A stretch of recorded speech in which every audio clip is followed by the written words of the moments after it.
Ek en jy is vandag gaste van Simon die Fariseer. En ek wil hê jy moet saam met my instap by Simon en saam kom aansit by die maaltyd wat hy voorberei vir ons. Simon die Fariseer het spesiaal vir Jesus uitgenooi om by hom te kom eet. Toe Jesus daar aankom, het hy saam met Simon en 'n paar ander manne by die tafel gaan aansit. In daai selfde dorp het daar ook 'n vrou gebly wat 'n baie slegte lewe gelei het. Toe sy hoor dat Jesus by Simon se huis gaan eet, was sy verskriklik opgewonde. Sy het toe 'n bottel met baie duur parfuum gevat en reguit na Simon se huis toe gegaan. Sy wou Jesus se voete gaan salf om vir hom te wys hoeveel respek sy vir hom het. Toe sy by Simon se huis kom, het sy net ingestap, ongenooi, tussen al die mans deur tot by Jesus. Toe die vrou agter Jesus op haar knieë gaan staan, het sy skielik in trane uitgebars. Haar trane oor haar stikkende lewe het toe op Jesus se voete geval. Sy het sy voete haastig met haar hare afgedroog. Daarna het sy voete gesoen en met die duur parfuum gesalf. Simon was baie ontstel hieroor, want hierdie vrou het 'n reputasie gehad. Hy het goed geweet wie sy was.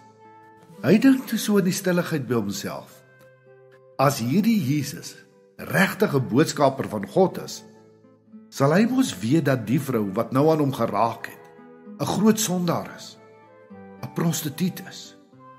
Dan sal hy haar wegjaag, want sy is besig om hom onrein te maak. Jesus het baie goed geweet wat Simon dink. Hy sê toe vir hom: Simon, daar is iets wat ek graag vir jou wil vertel. Praat maar, Jesus. U is mos die leermeester, ek luister, het Simon geantwoord.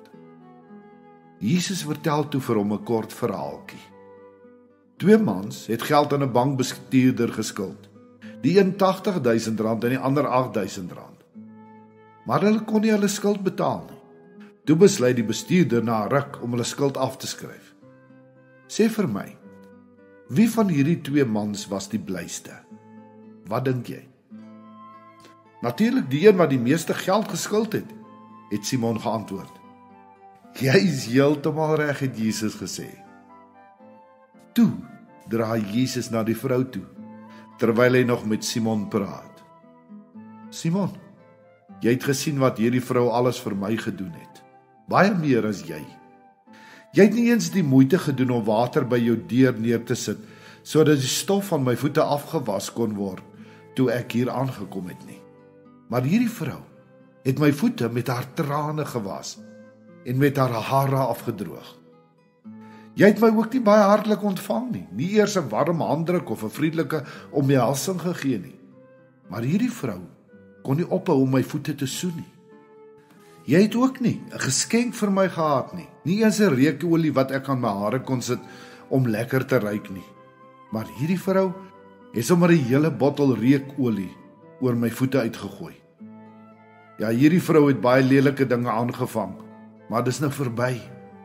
Haar sondes is vergewe. God dink nie meer daaraan nie. Daarom doen sy al hierdie wonderlike dinge vir my.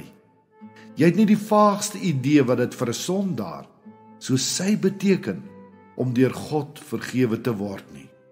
Daarom dien jy hom so lafhartig.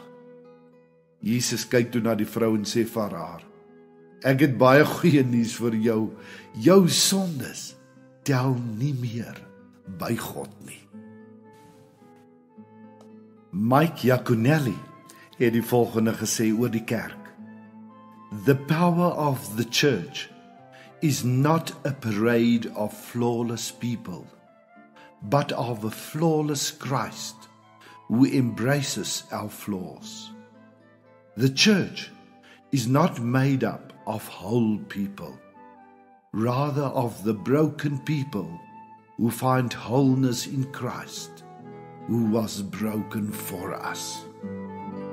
Hoe meer ek bewus word van my eie gebrokenheid, hoe meer besef ek hoe groot God se genade vir my is en was.